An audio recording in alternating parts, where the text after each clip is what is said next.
Hey, I want to give you a look at our HZ-12 here. This is a new unit that's ready to go out the door, but thought I'd give you a little look at be able to scale the size of it. So just like all of our machines, it's got 4 barrels in it.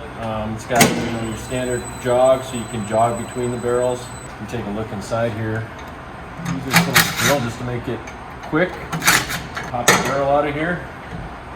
Give you a look inside here quick.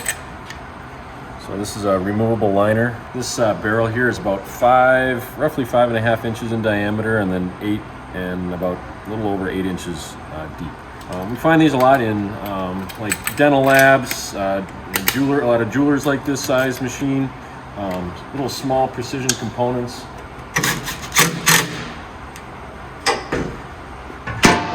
It's an adjustable timer. This is the RPM meter here. I have your cycle start, your cycle stop, your master start, and then I don't know if you noticed, but it is a 2-button jog requirement, so you have to have 2 hands on it in order to jog.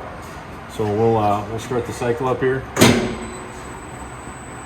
And this is actually cranking at about 210 RPM. It does go up to 250 RPM, and that speed is adjustable.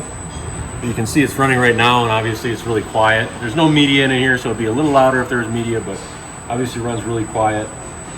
It's a nice unit. Comes on this stand with the caster wheels as well, so you can move it around the shop. You can't open the door until it comes to a stop. But if you come around the back, just plugs into your regular 110 volt outlet, 120, 110 volt outlet. So that's a look at our HZ-12. Hopefully that gives you a feel for the size and the scale. And if you're interested in pricing, feel free to give us a call or shoot us an email. Or if you're interested in talking to one of our local reps, we can set you up with one of those as well.